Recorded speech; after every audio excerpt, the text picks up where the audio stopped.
whether thou art a ghost that hath come from the earth, or a phantom of night that hath no home, or one that lieth dead in the desert, or a ghost unburied, or a demon, or a ghoul. Whatever thou be, until thou art removed, thou shalt find here no water to drink. Thou shalt not stretch forth thy hand to our own. Into our house enter thou not. Through our fence break through thou not. We are protected, though we may be frightened. Our life you may not steal, though we may be scared to death. Welcome back to Scared to Death, Creeps and Peepers. I'm Dan. Hey, Dan. I'm Lynze. Hello. And Hi. a lot has happened since we recorded last week's show almost 2 weeks ago. Yeah, we've received a lot of messages asking why in our last episode we hadn't addressed the murder of George Floyd and the subsequent protests and riots that followed. And the short answer is we record so many of these episodes ahead of time just to make sure that new content is brought to you every week on time. And sometimes a lot can happen in the world between the time we record and the time that the episode comes out.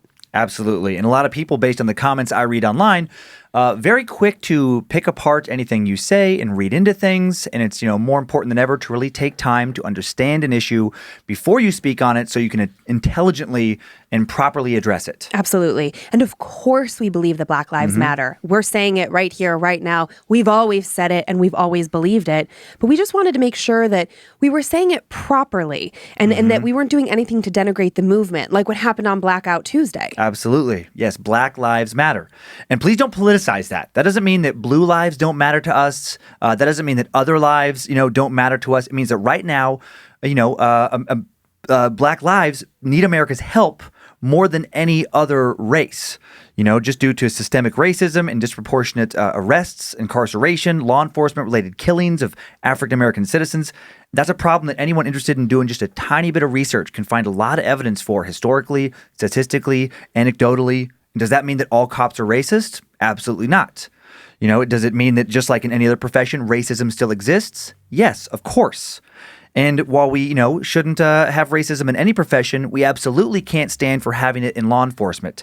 That's just a profession that must be held to a higher standard. Yeah, absolutely. And we believe very strongly in the very American right to protest and stand up for civil rights. And we're always interested in being on the right side of history. And just to be clear, for those of you who don't know us, we have supported a variety of social justice causes for a long time, both personally and professionally.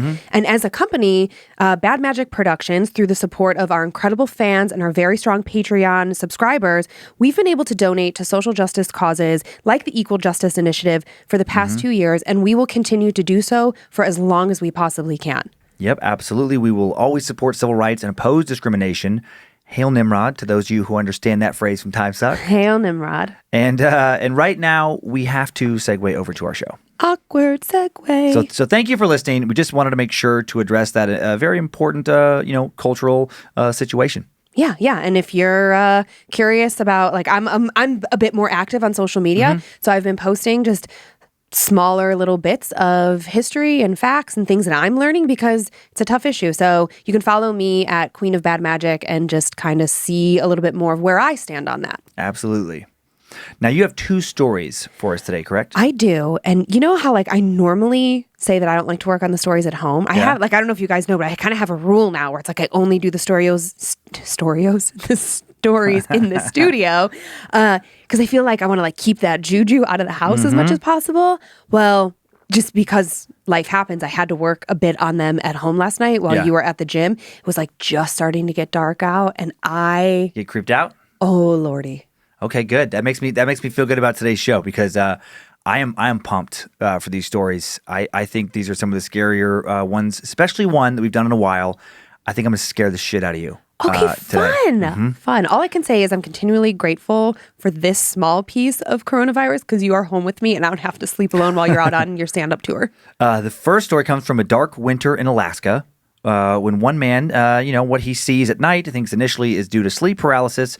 He starts seeing it when he is definitely not asleep. Ooh. Yeah, very, very spooky story. The next story comes from 17th century France. The Loudun possessions. Was a priest framed and burned at the stake for political reasons, or did he really have something to do with a case of mass demonic possession?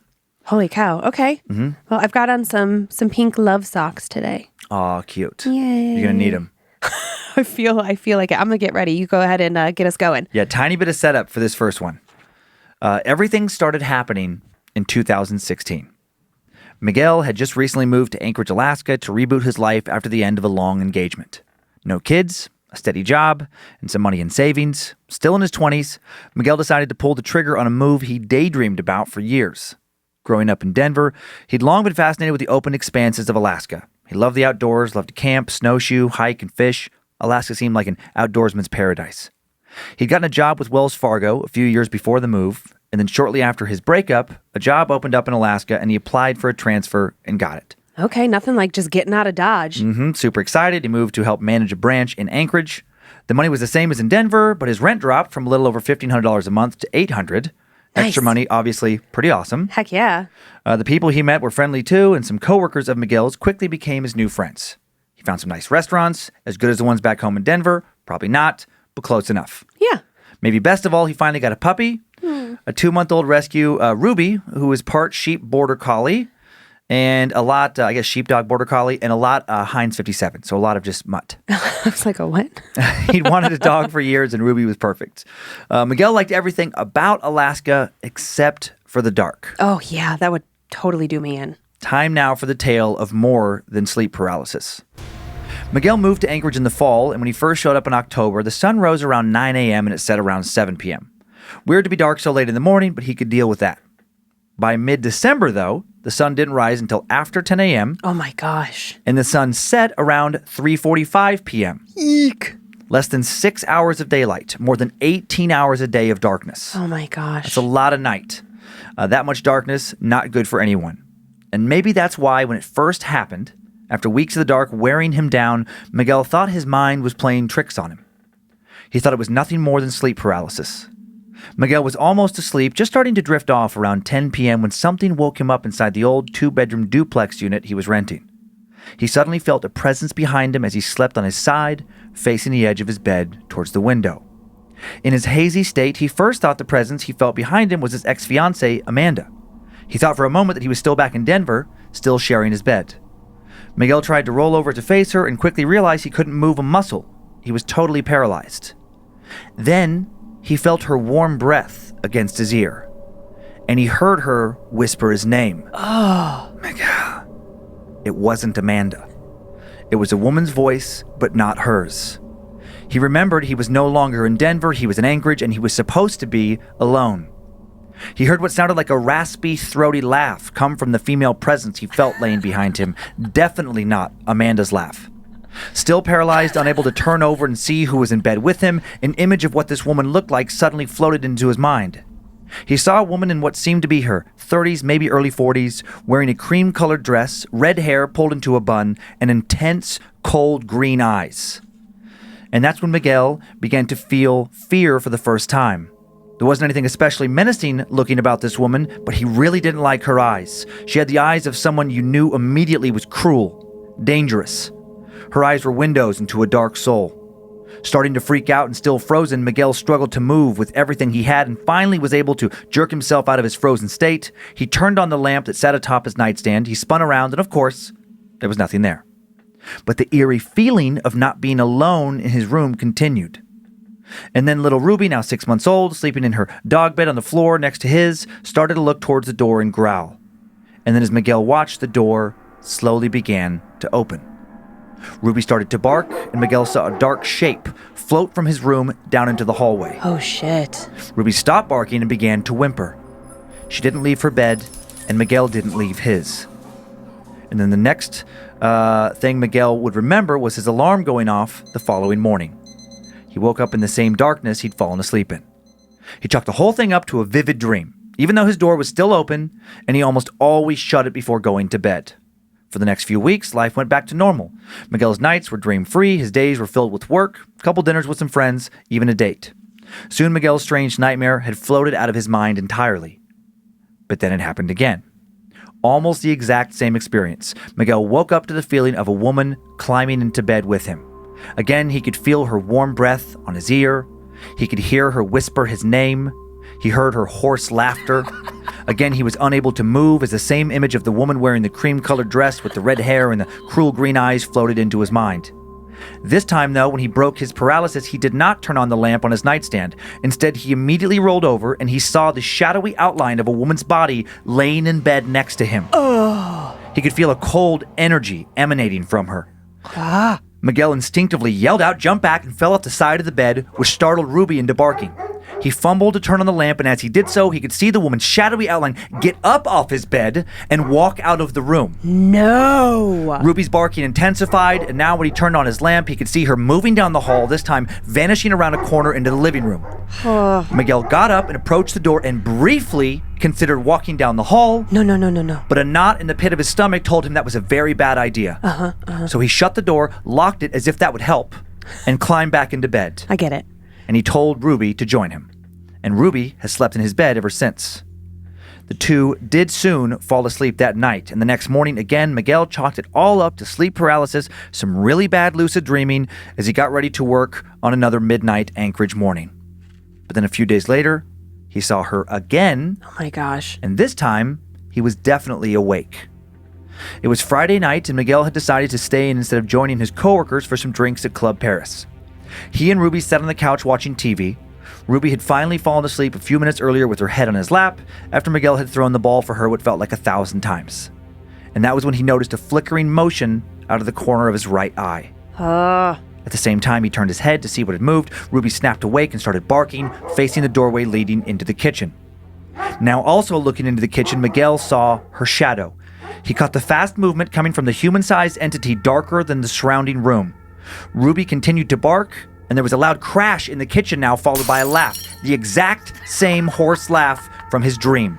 A chill ran down his spine. Miguel sat frozen on the couch for several moments, holding Ruby, telling her to stop barking. He felt sick.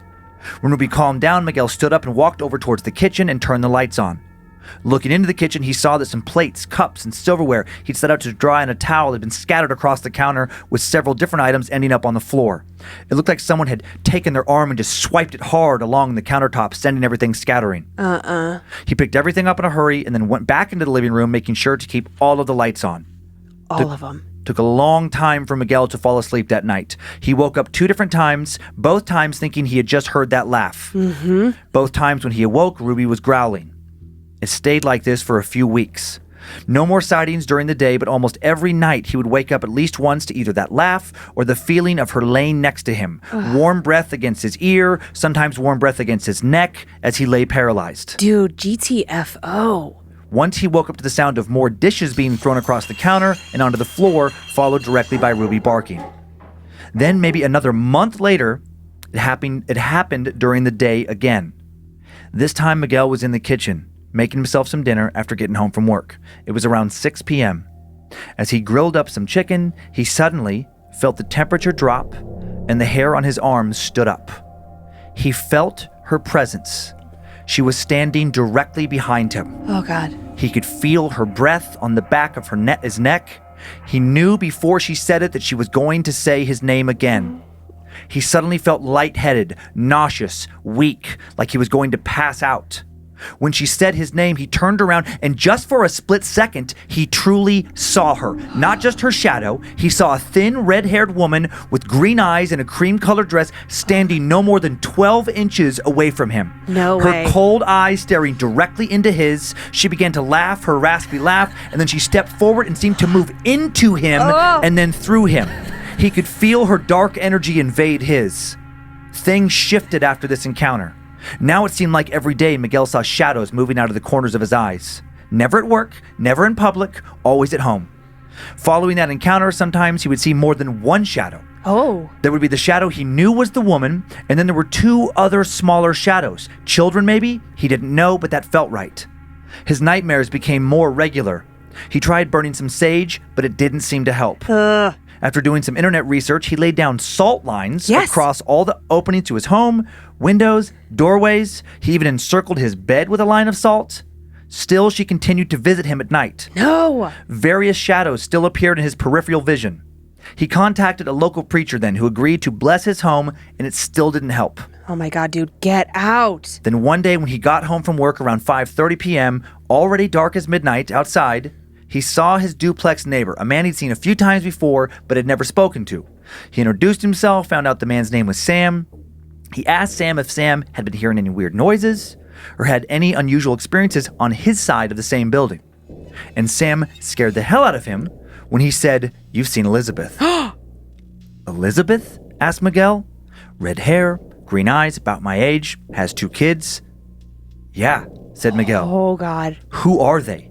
"They live here," said Sam. "They always live here."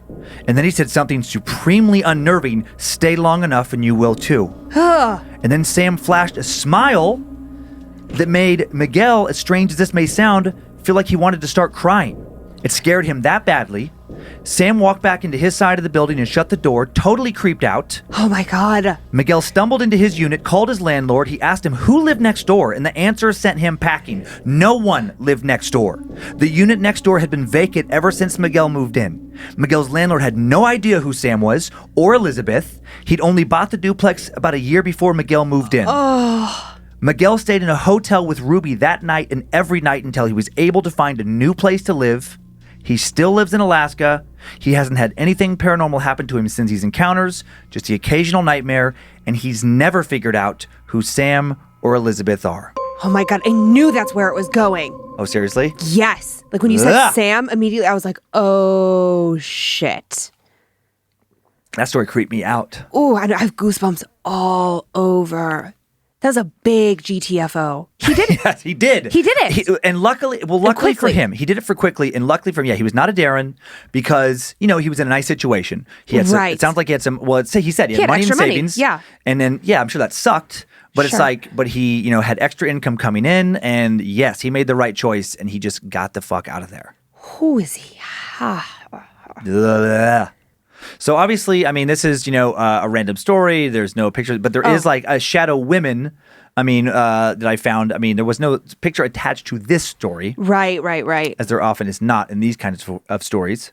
But that's a picture that just made me feel like maybe that's kind of who he was seeing. Maybe. Although I think Sarah sounded very pretty. True. I'm sorry, not Sarah, Elizabeth. Yeah, Elizabeth. Where did I get Sarah? I don't know. Why'd I say that? Sam. Sam's kind of like Sarah. And then this next one is just another example. These are just, in my mind what I'm thinking it would kind of be like. I was thinking of one of my girlfriends back in LA who has like this, she's very thin. She has this beautiful long red hair. She's very like pale. Oh, interesting. And I'm like, oh God. Maybe like that. Oh my God. I won't say her name. And I was thinking about my other friend whose dog's name is Ruby. Oh, really? And she lives in half of a duplex. Seriously? Yeah, so I was like thinking about her the whole time. I was playing it out like as if I was in her duplex. I did think about the duplex with that. Not that I necessarily, whatever about the salt lines, but but if those things, I did look into it when I came across it, and I'm like, you're supposed to like put them in the barriers to your home, but if you don't get to put them in the other half of the home, right? Like if it's a duplex, so I didn't think about that. So you actually can't close out the building. Oh yeah, you don't. If that stuff were to work, yeah. Ask Excuse your neighbor me, to put could them. I lay some salt down? I all of our doorways in our house are salted. Seriously? Mm-hmm. Huh. And then one last one that I just thought was interesting. Is it going to be a funny one? That's just, I don't know what kind of shadow that is. Do you know? It looks like a chocolate bar. Maybe maybe a banana? Maybe a banana. Maybe a candy bar. Popsicle? Yeah, it could be a popsicle or something. Someone's just holding a popsicle over the toilet. Yeah, like maybe they don't like that flavor and they're just going to like dump it out in the toilet. Mm-hmm. So that's a shadow something. Maybe it's like cotton candy. Might be cotton candy. And by the way, if you're listening for the first time, Twinkie, you can find it's definitely the picture I'm talking about is definitely not cotton candy. It's a shadow wiener. The wiener is a shadow wiener, and you can find these pictures on Scared to Death's Instagram and Facebook. Dan, so if you're just tuning in for the first time, Dan really loves to try and get me with like stupid photos. So just happens. I have a question. Yes. Tell me, let's talk about sleep paralysis for a second because I've never experienced it, and I haven't since I was a kid. You had it when you were a kid? A couple times. Yeah, it's terrifying. What? Mm-hmm. How do you break out of it? You just wake up? Yeah, that's the shitty part. No, you can't. You're stuck in this state between. Oh man, I don't have the information in front of me. They've done studies on it, but it's part of your sleep cycle. It's like a misfire. Kind of. That's a good way to put it. Actually, they think where you are. It's like you're stuck in this weird limbo between being awake and being asleep. I've actually had it happen to me more recently, not in a horrible situation like this, but where I'm kind of like taking a nap or falling asleep. And I'll want to pop up, like I'll be like, no, I don't want to go to sleep, or I want to move, and I'll go to move and I can't, like I'm paralyzed, and then I kind of start to panic inside, and then I'll jump awake, like have like a lurch awake. Weird. But then sometimes, depending on what state you're in, I guess with this, you can have that, but you can. There's been studies where you can see like shadowy figures. There's things might sit on your chest. You might feel like a weight on your chest. But that's all part of.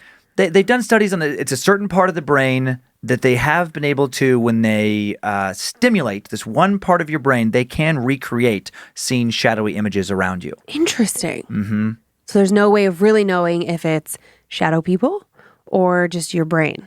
Exactly. It's a fairly common phenomenon, yeah. I like to lean on science for this one. Of course, yeah. That one in particular, it's never happened to me, so I don't feel concerned about it happening or what. But always in my mind, I'm like, okay, even if I'm lying in bed at night and I think I see a shadow, oh God, like last night, thought I saw something. Yeah. And but I'm like, no. Sleep, you're in sleep paralysis, Lynze. Like I'll tell myself something that's not true. Yeah, you'll know. You'll know because you something spooks you, or you want to get, or you just want to do something, and all of a sudden you just can't. And the really bad version is when it's more like the dreamlike space, where then you can see weird shit that you are can't. Like I had some nightmares as a kid. Mine were the stupid clown doll thing, but like I would be laying there, I would be falling asleep, looking at this thing that was sitting in my room, this clown doll that I hated because that's such a good story. Yeah, I don't want to go into the whole story right now, but and then I would go into the sleep paralysis, and then in my mind, this thing would be like getting up and moving around, and I couldn't react to it. And you just feel so helpless. Maybe that really was happening. You want to cry? Oh God, yeah. Who knows? Maybe that is why you're so afraid of clowns, because I had a clown demon. It did pop up and yeek. Oh man, dance around. Burn that clown. You ready for the next? Do you know where the clown is? I don't actually. I don't know what happened to that doll. Well, I think it's at your mom's somewhere. That's what she says. She's just full of shit. You ready for? Yes, I'm stalling because at first that was scary. I'm just gonna I forgot to protect myself. So, you ready for some more terror? I'm just putting some cleansing spray around me. Okay, so this next story, definitely terrifying, maybe supernatural. Either way, it for sure ended in tragedy, because a man thought to be behind a tremendous amount of demonic activity was absolutely for sure burned alive. Some setup with this one. You had to be a terrible way to go. Terrible. One of the worst deaths, I think. On August 18th, 1634, Urbain Grandier, a French Catholic priest, was burned at the stake after being convicted of witchcraft due to accusations that occurred during the so-called Loudun possessions. Was he the victim of politically motivated persecution due to public opposition to the wishes of his cardinal, France's highest-ranking Catholic, or did he actually make contact with demonic forces? Urbain Grandier, born in 1590, he attended a Jesuit college in Bordeaux. His uncle was a priest with connections to high-ranking Jesuits. The Jesuits and Grandier's uncle were responsible for appointing the parish priest in Luden in 1617, and they chose Grandier. In 17th century France, the priesthood, not necessarily for the pious. It was often a place for good-looking, wealthy, well-educated, and ambitious men to achieve political power, high social status, a lifestyle more comparable to that of a wealthy noble than that of an ascetic monk. Grandier was an eloquent and popular, handsome preacher, the 1600s French equivalent to basically a nice-looking televangelist. And like a fair amount of televangelists, he was rumored to really like the ladies. He was celibate in vow only, not as it seems in practice. It was well known that Grandier had fathered a child by a woman named Philippa Trinquant, the daughter of one of the king's solicitors in Loudun.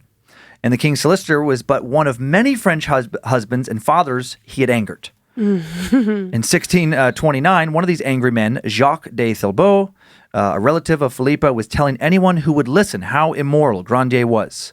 When Grandier confronted him about his slanderous accusations, Thilbault beat him with a cane. Yikes. Outside his own church. Wow. All right, then. In the lawsuit that followed, Thilbault claimed that his beating had been warranted, had been just, because Grandier had defiled not just Philippa, but many other young women around town. The accusation made its way to the ecclesiastical court.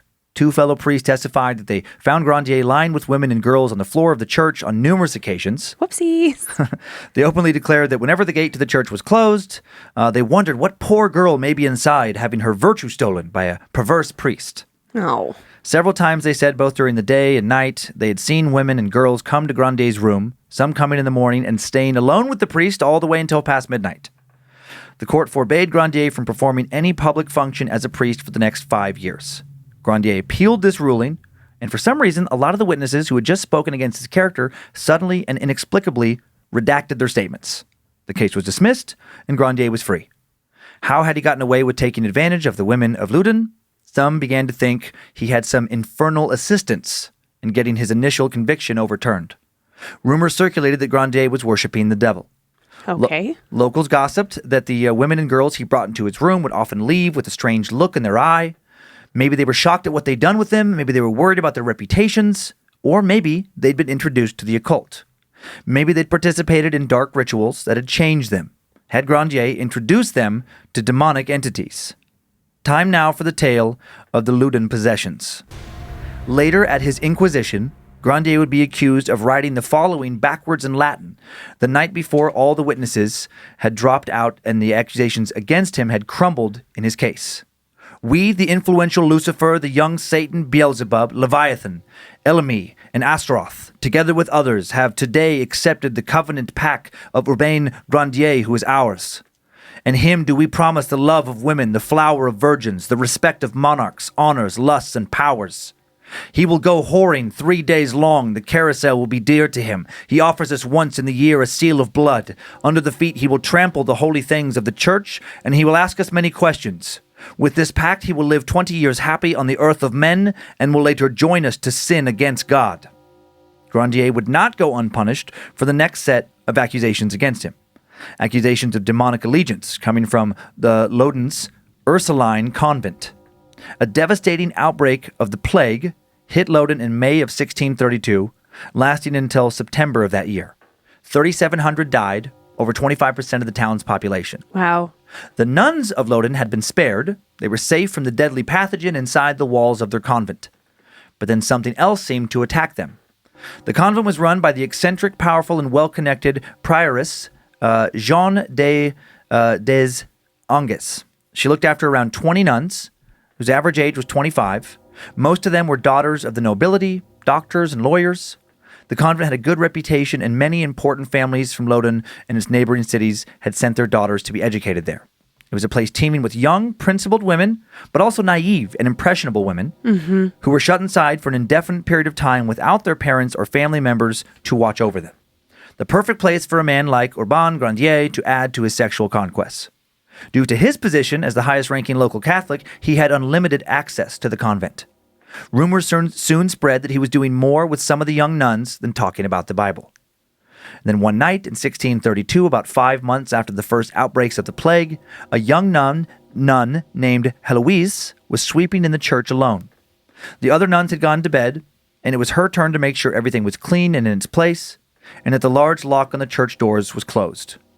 While sweeping, she looked towards the altar and saw in ghostly white the figure of a priest from her childhood. The ghost of a priest who had died years before. "Father Moussin," she gasped. Slowly the apparition turned towards her, bowed its head, and disappeared. "What does it mean?" she asked aloud. Then at that moment she heard a loud cracking sound and saw that the enormous wooden cross on top of the altar had just split in half. Oh. She screamed, dropped the broomstick, and ran down the halls of the convent, awakening the other nuns.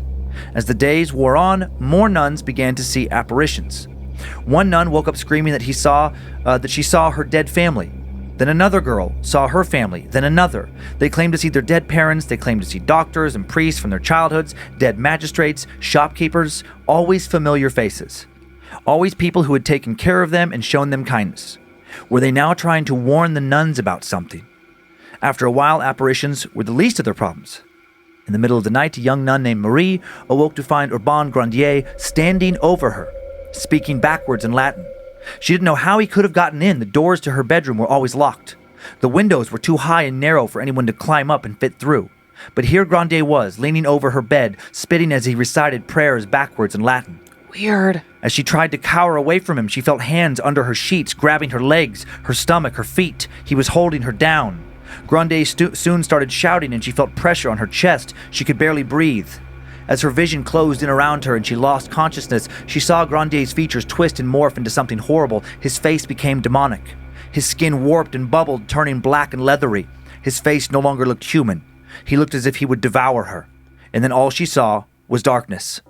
When she woke up, her bedroom was empty. She breathed a sigh of relief. Had it all been some strange nightmare? But when she stood up and saw that her legs were covered in bruises and cuts, she thought, what had Grandier done to her? Oh no. Other girls soon claimed to feel hands moving beneath their sheets at night, grabbing them, molesting them. They felt their skirts lifted up, something violating them. Jeanette called a doctor in to examine them, so this prioress. On one girl's back, he recorded what looked like claw marks. On another girl, he saw bruises around her wrists and ankles, as though she'd been tied down.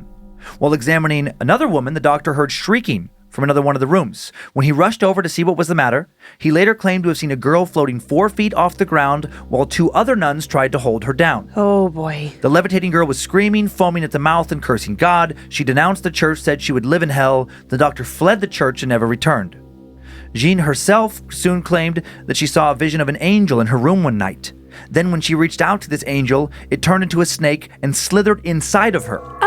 She felt a burning in her stomach, like hot chains being tightened underneath her skin, and when she woke, her bed sheets were soaked with sweat, and she could see something convulsing and throbbing just under the skin of her lower stomach. Gross. Something moving around under her skin like a snake. She flagellated herself in an attempt to punish the demonic manifestation and get it out of her. Oh my God. She thought what was happening to her must have been some sort of divine punishment for being sinful. More demonic activity soon infected the convent. Sometimes the nuns would fall asleep at the same time, many of them. No one could wake them, and then they became so heavy that not even the strongest men from town could move them. Weird. Witnesses heard strange, angry voices coming from the nuns, although their mouths did not move and they did not seem to wake. On October 11th, Jean went to Father Mignon and told them that Urbain Grandier must be responsible for all of this. When Grandier heard of this accusation, he filed a petition stating that his reputation was under attack and that the nuns should be confined while an official investigation takes place. An investigation was held and the nuns were questioned. A committee comprised of several local men asked them about their experiences, and every man observed that the nuns never once contradicted themselves, whether questioned together or separately. Urbain Grandier was detained, and a public exorcism of the nuns was begun. Yee. Around 7,000 spectators watched the exorcism rituals that lasted for 40 days. Holy crap. Whenever they were asked who had done this to the nuns and why, the girls would convulse and speak in gravelly voices saying, "Urbain Grandier," out of hatred for God. Oh my gosh. Many strange, very hard to explain moments occurred during these exorcism rituals. When Jean, her name is a little tricky. When Jean was asked questions about scripture in Latin, she began to answer in her normal voice, and then something took the light from her eyes, and she began to speak English, Greek, and German in animalistic tones. When one of the priests, who had recently gotten back from North America, asked her a question in an American Indian language, she laughed and replied in that same language, a language it was highly unlikely she had ever even heard before. "You cannot challenge me. I have the power of Satan on my side." Oh. Immediately after this response, the rest of the nuns spoke in unison, uttering in multiple languages simultaneously, go away, the girls are ours. They were promised to us and we have taken them." The girls sexually propositioned the exorcists in moments, threatened them and others, insulted God often. They knew things there should be no way that they could know. A local noble, the Marquis de la Mothe, certified that one nun was correct when she accused him during her exorcism of visiting prostitutes and gambling away much of his fortune. She provided graphic details regarding his sins, and her accuracy shocked him. At one point during the exorcism, the nuns suddenly shifted in unison from a state of coma-like quiet to terrible convulsions and screaming. They struck their chests and backs with their heads as if their necks had been broken. They twisted their shoulders so their arms bent 360 degrees around their bodies as if they no longer had bones inside of them. Lying on their stomachs, they joined the palms of their hands to the soles of their feet, bent their bodies backwards so it looked like they were going to break in half. Their faces became so frightful that priests performing the exorcisms looked away. Their eyes opened unnaturally wide. Black, swollen, sore-covered tongues rolled out of their mouths. Girls were witnessed quickly scuttling across the floor like crabs, then disappearing into dark and shadowy corners. What the hell? They uttered cries so terrible and so loud the entire room seemed to be filled with the chorus of devils. They mimed lewd sexual acts for the priests, masturbating in front of them, taunting them, begging the priest to fuck them. They rejoiced over their desire to serve their dark master. Some would go for days without sleeping. When at one point the exorcist tried torturing the spirits from the nuns' bodies, the pain only made them scream with laughter.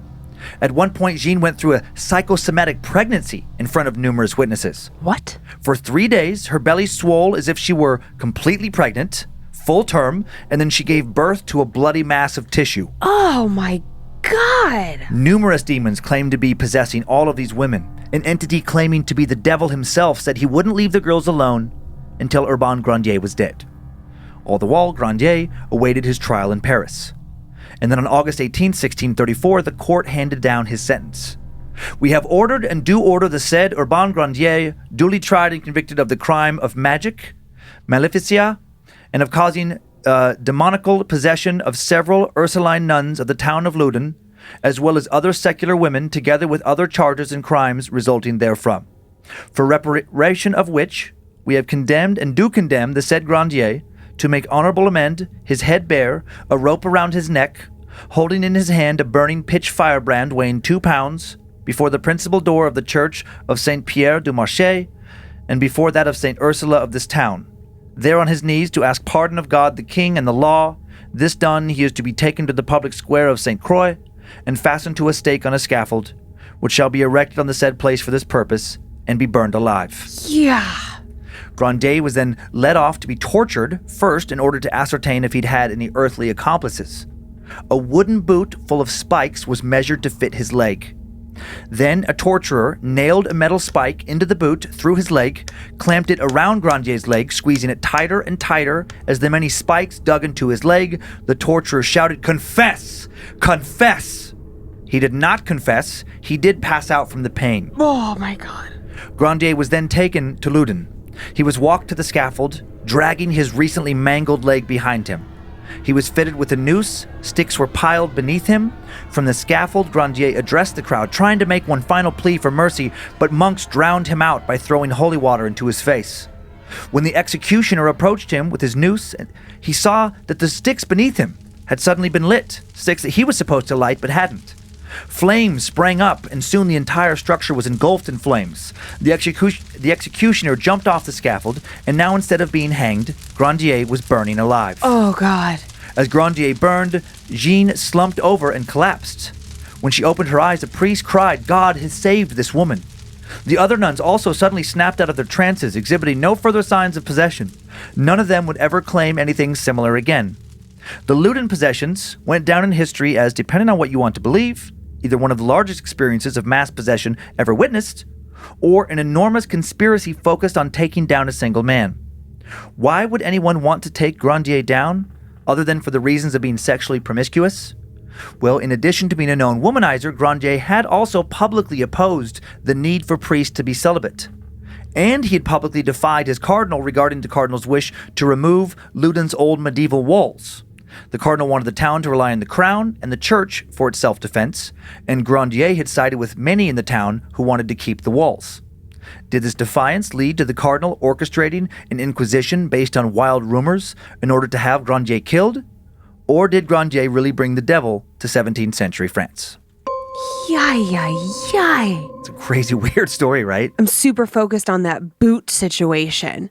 So I just need you to explain it again before we look at photographs. So they made a boot. Yeah, and I don't have photographs of the boot. Okay. There's so many old different, or an illustration. Yeah. But I've studied randomly for times like medieval torture devices before. And again, it sounds like they just made, like a thing that would fit on his leg, I'm guessing beneath the knee. Didn't give every single example. Yeah. And probably foot that had a bunch of spikes inside of it. It doesn't say if those spikes were metal or wood.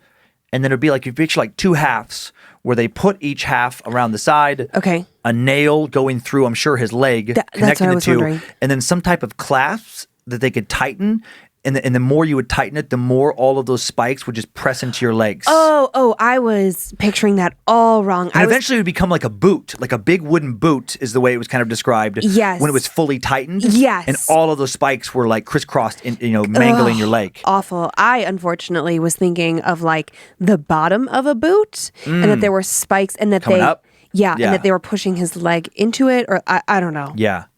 Also awful. Oh, yeah. I mean, whatever it was, but when they took it off, his leg was just a mangled, mass of blood and, broken bone. I can't. Yeah. So first photo. This is just a illustration of the pact he had supposedly, or I guess a photo of the copy of that pact he wrote backwards in Latin. Backwards Latin. Latin is hard enough, and then writing it backwards. I successfully failed Latin in high school twice. Oh, really? Yeah, Latin's tough. Oh, it's so hard.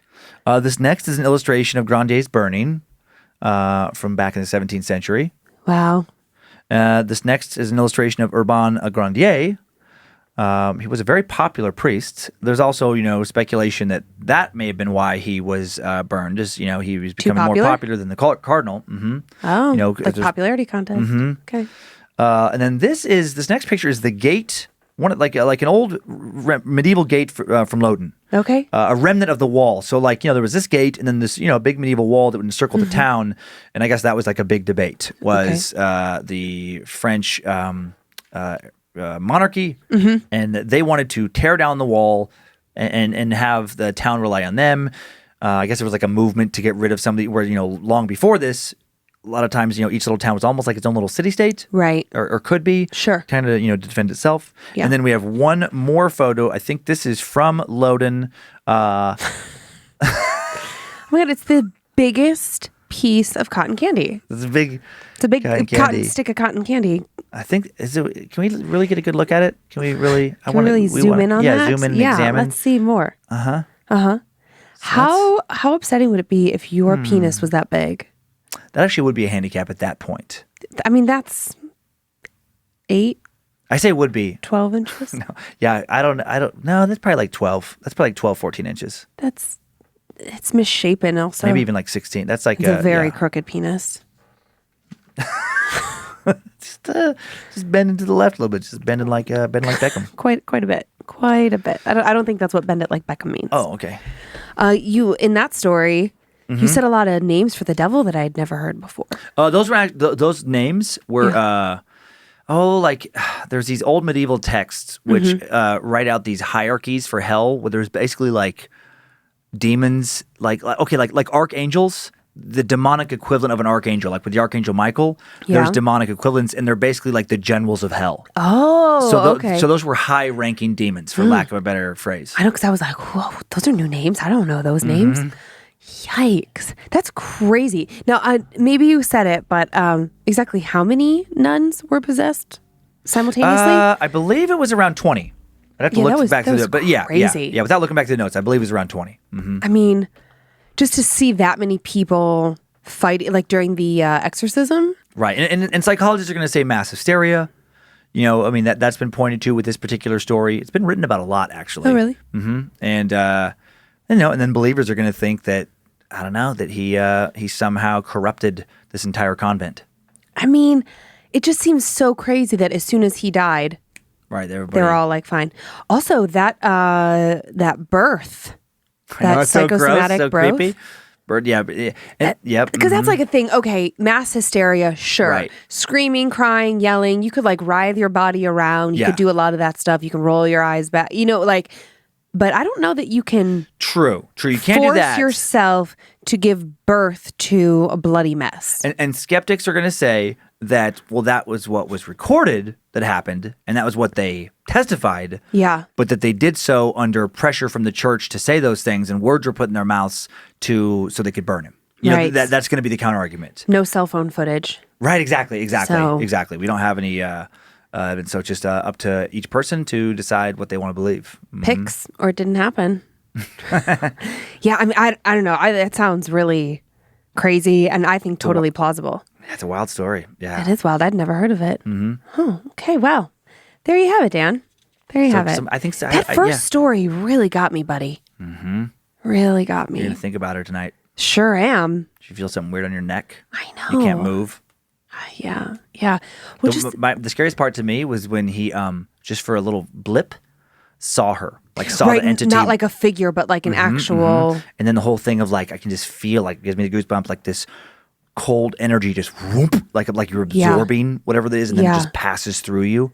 Bleh. I was thinking about our neighbors. Like, what if some of our neighbors just aren't real? Oh, that'd fuck my head up forever. Can you imagine?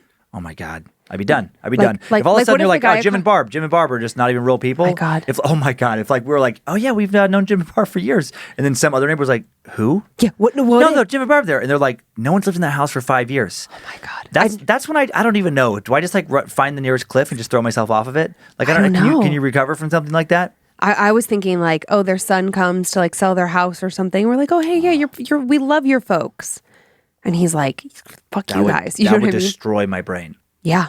I would never be the same. Correct. At that point, I think I would just indulge in like a lot of drug use and just hope for like a happy overdose. I don't know. Yeah. Ay. God, that'd be terrifying. Yeah, that would be pretty No, awful. thank you.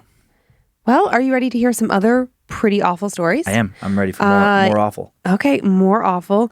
Okay, so now this first story, everyone's going to remain anonymous. I actually don't even know where it takes place. They didn't give me that detail. But this story, yeah. Okay. Okay. Gotcha. You got your squishy? Yeah. You're going to want him. It's not made necessarily like jumpy, but I think it's going to mess with your head. Okay.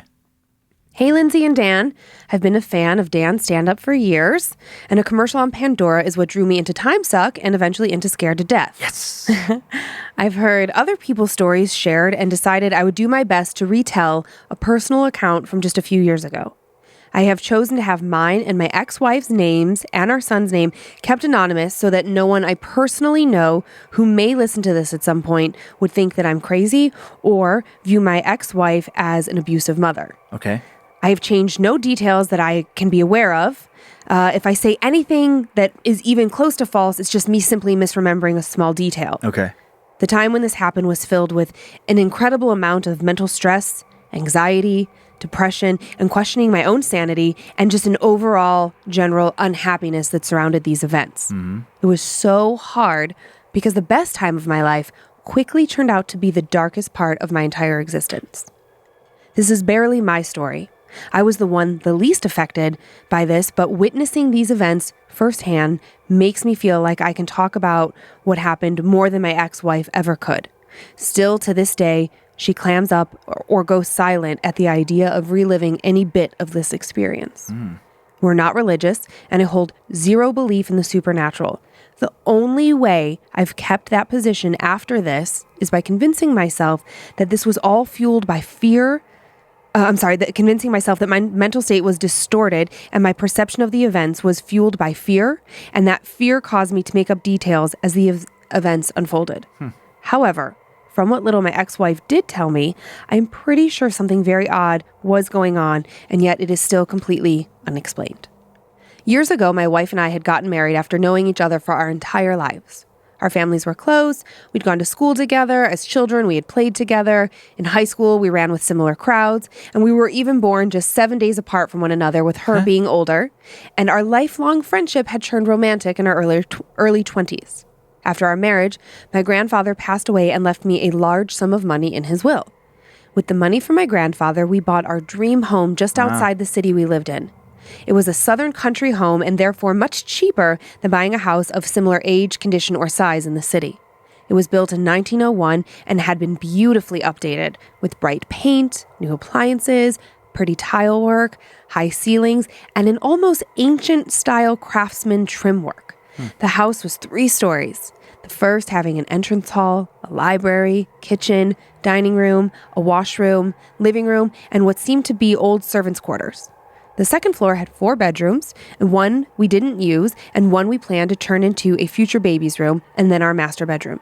The 4th room was to be turned into my personal office. This was the one and only room that there was a piece of furniture left in it in the entire house. A large walnut armoire that seemed to be as old as the house itself. Also worth noting, this room was left in its almost original condition. The wood floors were not refinished as the rest of the home, and the walls were a faded gray color with large windows that bathed the room in natural light.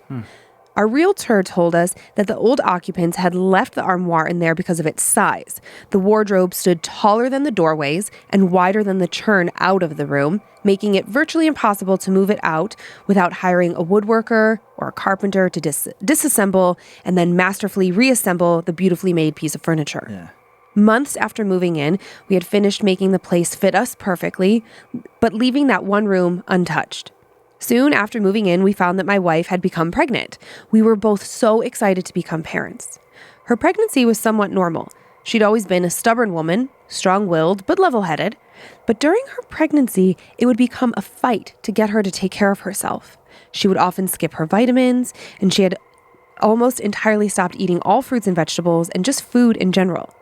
But she would eat almost any meat and demanded it be served on the rare side. Fight after fight after fight. She would eventually fold and eat some greens and fruits for the sake of the baby. She had somehow gained little to no weight throughout the pregnancy, keeping her slim shape even after the birth. Later in the pregnancy, she would wake at night once a week and sit in the room that we had made into my office, the room with the leftover armoire.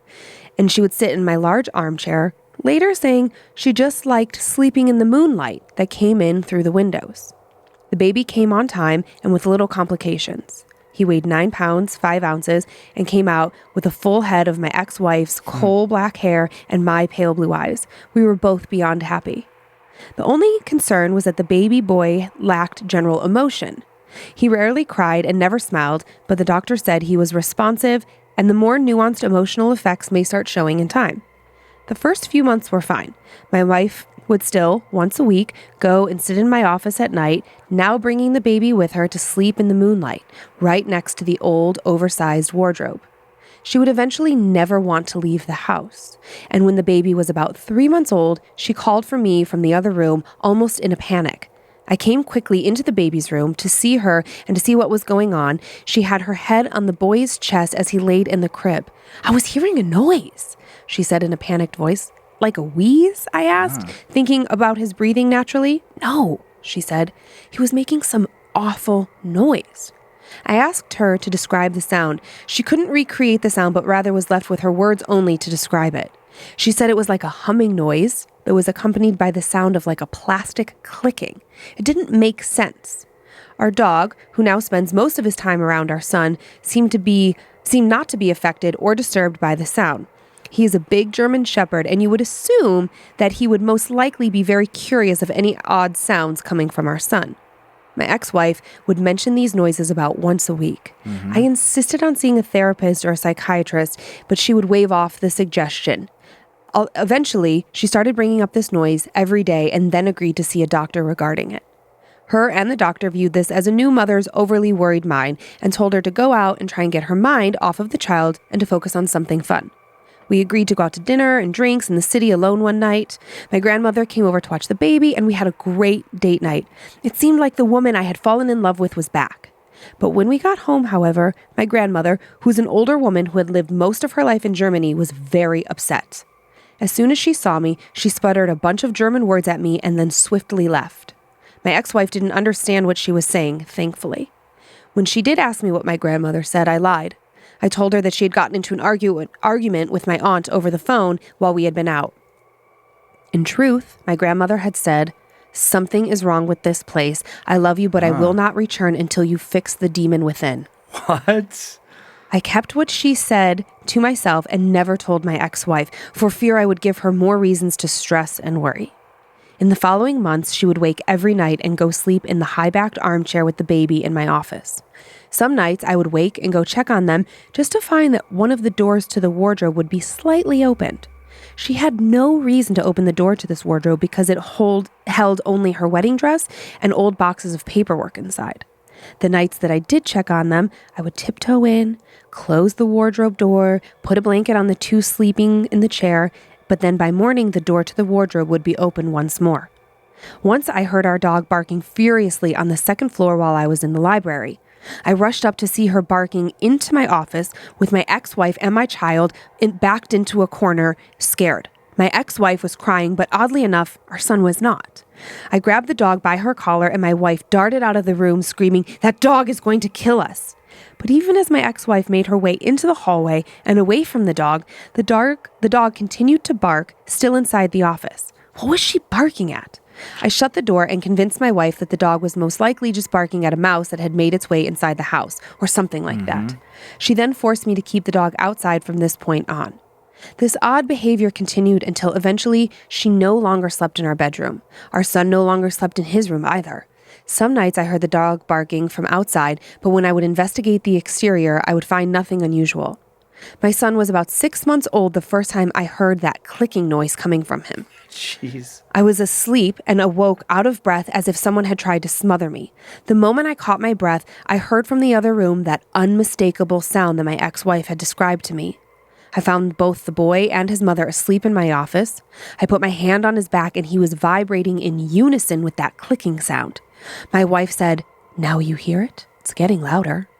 I stood up, not saying a word, and as I did, I heard the door to the wardrobe creak open from outside, and from outside, I heard the thunderous bark from my dog start up again. I turned quickly, picked up my son from my wife's chest, and started to make my way out of the house.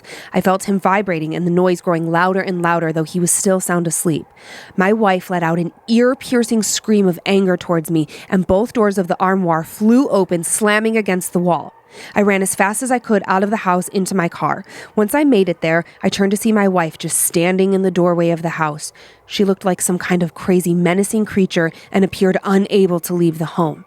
I got into the car, starting it and watching her still lurking there, half covered in shadows.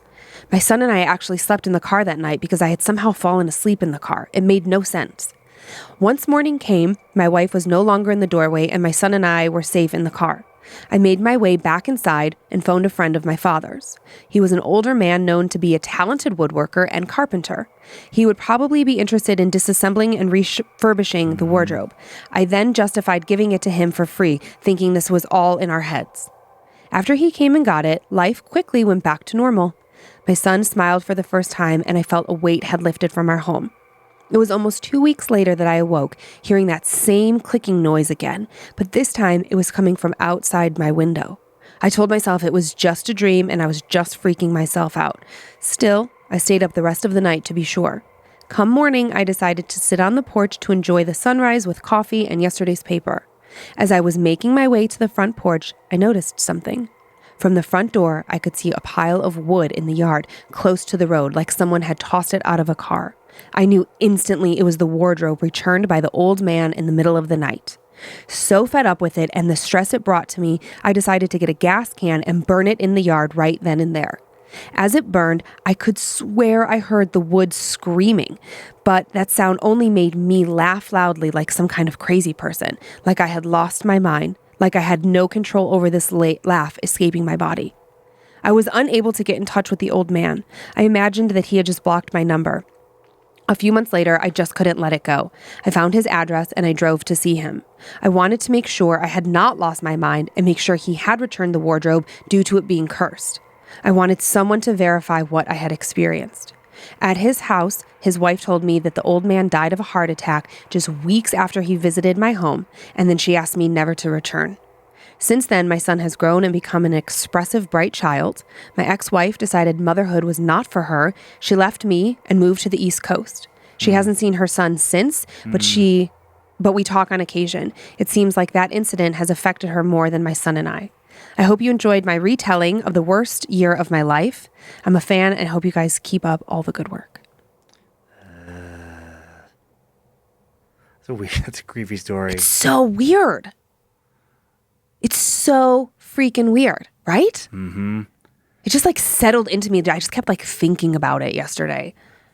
Like, what the heck? Yeah, when you put yourself in that story and just think about like, yeah, if there was just any item in your home that seemed to be changing either you or someone else in the home, you know, like I just think about like, what if the kids, like what if we got some like weird old toy? Right. And then I just picture like, what if all of a sudden Kyler just is like really like always had to have it in his room and got weirdly angry if you tried to take it out of his room. I'd be like, ugh, what the fuck is going on there? Right. Or when that image of when she was when he took his son and went out to the car, and then she was standing there in the doorway like that. I could just see it so clearly in my mind.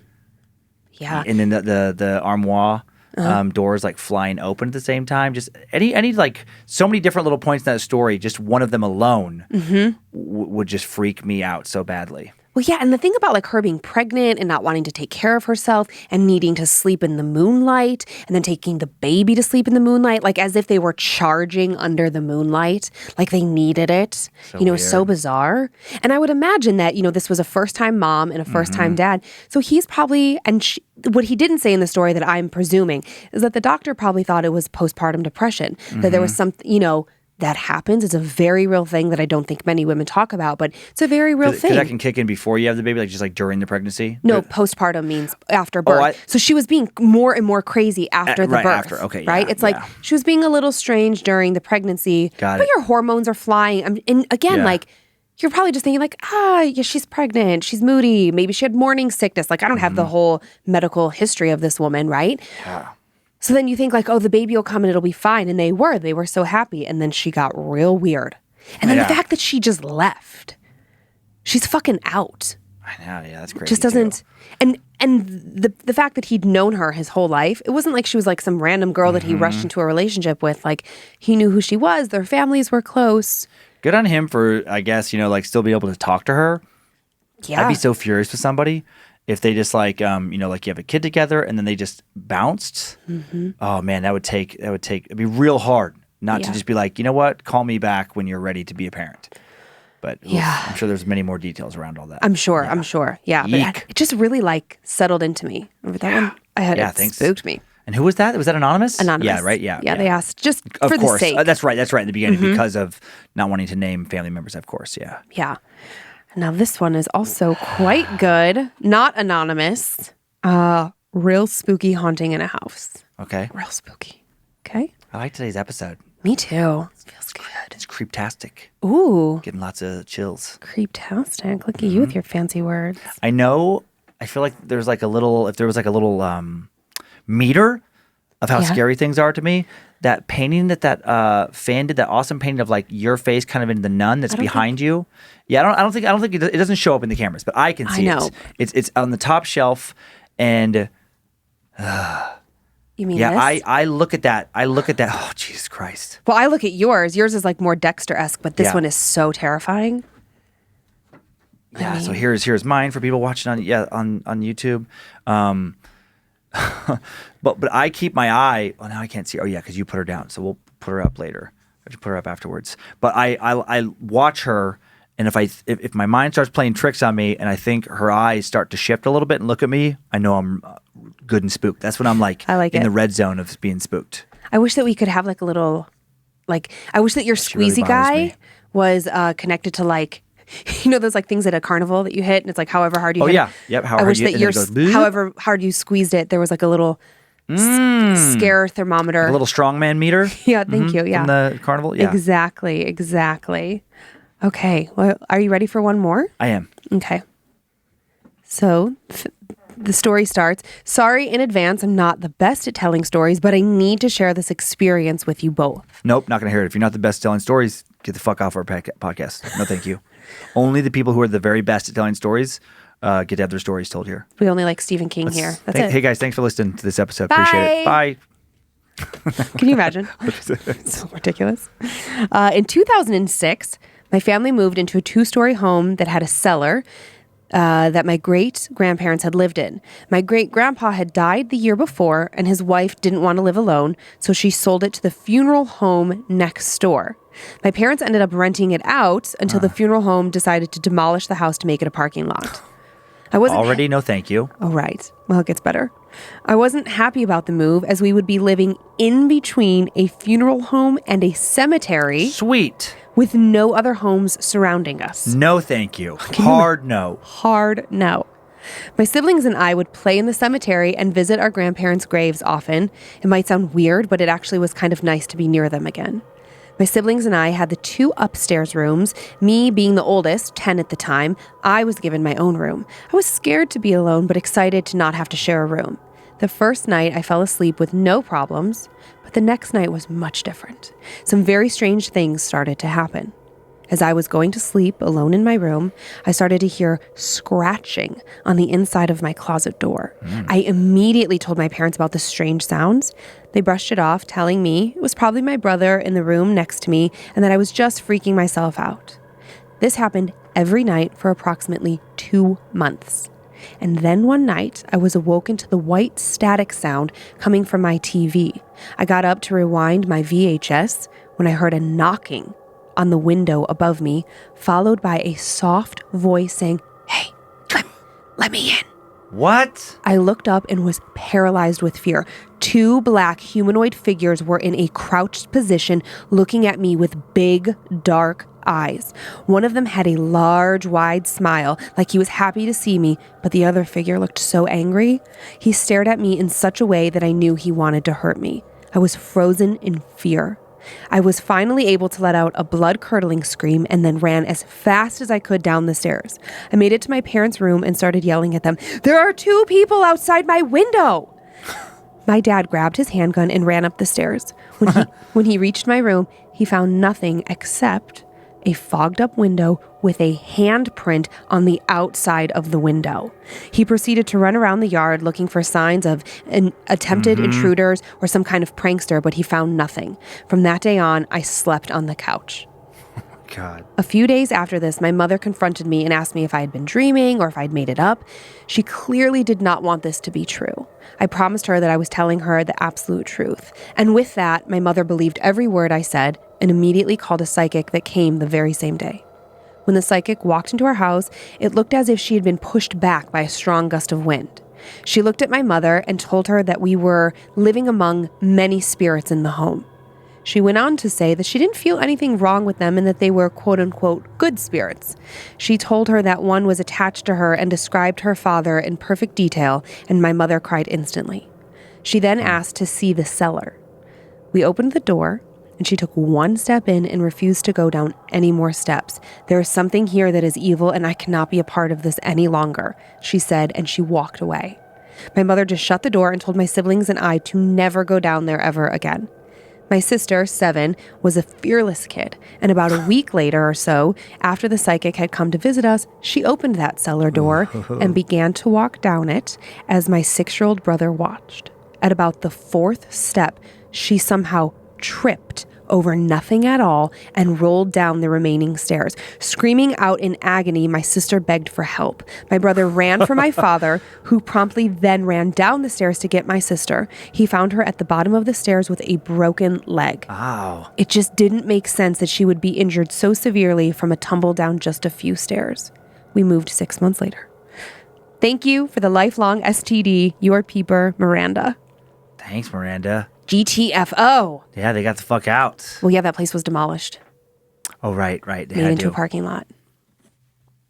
I wonder. Never mind. I was gonna say I wonder if the cellar is still like somehow under there, but I guess that doesn't make any sense. They would fill it up. Yeah, they would fill it up. You wouldn't like just leave a cellar open because then Yeah, because then the pavement it would collapse. It would collapse. Yeah. I mean, but what do you think was in that house? Did you think it was something from the cemetery or something from the funeral home? You've got really good options. I don't know. Eek. I did get a great email this week. I know, like on Time Suck, you do updates from fans. And I know that that's not something we really do on this show. Yeah. But I do occasionally like to mention, some things that people write in to tell us that are maybe not stories. And so a funeral home director did write in, just kind of saying like, you've kind of got it a little bit wrong. It's not as spooky as you think. It's more technical. Like dealing with the dead bodies? Yeah. And then they went on to say that, actually a lot of their job is just paperwork and, helping the families through a really hard time, and just that they actually take a lot of pride in what they do because, they should. Someone's coming in with, they weren't upset at all. They were just kind of saying like, we know all the old, I'm sure jokes around the profession, but like it's really not that. I'm sure you acclimate to it. I mean, it's amazing what people can get used to. Yeah. It's just like for me, having never been around, I mean, I guess that fear of the unknown and just facing your own mortality when you haven't had to in that way, where it's like, I've never been around a dead body. Seriously? Yeah. You're always surprised. I've told you this so many times. I know, you're always surprised. I know. I think it's just because like my family very tragically had several years of just like, it just felt like every month someone was dying. True, and I've spent so much of my like 4th through 8th grade years in funeral homes. Just like, oh yeah, dead body. Okay. Yeah, see, I mean, I just didn't have that experience. So to me, my only experience is just like books, movies, hearing about it. Right. You know, so just like to confront it, I'm sure, like if I had to work at one, I'm sure I'd be freaked out for a while. And then over time, I would get used to it. I don't think that I would not be freaked out, but After a while? yeah, because it's a dead body is. No, I think like you're freaked out, you get it's used awkward. to it, you make love to it, you keep it in your own possession, and you put like a dummy in the casket so you can have it. Yeah, you like hold it. That's how I picture my trajectory. That's good. No, I was just Dead being bodies ridiculous. are so weird because they're like when you go to a funeral and it's open casket, which is what all of my family did. I don't know if that's like normal or like if there's different cultures have different burial rights, right? Like Italian people, like true Italians. I remember. I'm sorry. That's ridiculous. I'm such a ridiculous person. I'm trying to like my brain's being flooded with horrible images right now. What are you? I don't know why. I don't know where it's popped in my head. I'm used to it. What's up? But for my own funeral, I was just picturing that I have an open casket, but full on like bozo, big top bozo, clown makeup and clown wig. And so If that's what you want, I'll do it. or just something preposterous where it's like it's a solemn occasion, but people like as they're paying their respects in the line are constantly like, oh, get the fuck out of here. Dan. Oh, Dan. Oh, Dan. Yeah, you got me. One last joke. One last joke. Yeah. And then maybe when how you original from the comedian. And then maybe when you step on the like the little whatever right next to pay your respects, like to my open casket, it would make the honking the nose, clown noise, like whatever that little noise is. Oh my god, that'd be so good. Okay, It'd be so good. I got it out of my system now. Okay, good. I'm glad. But I just want to say, like, you know, like a dead body is so. When you see a body in a casket. It's so cold and like grayed because the blood, the fluid, and then the whole face has so much thick makeup on it to make the person look presentable. It is really a bit. I mean, I don't know why my family thought like this is what we do, but like everyone would be like reach in and touch the hand of the person and like say a little prayer. I'd have a hand buzzer in my hand for that. I got you.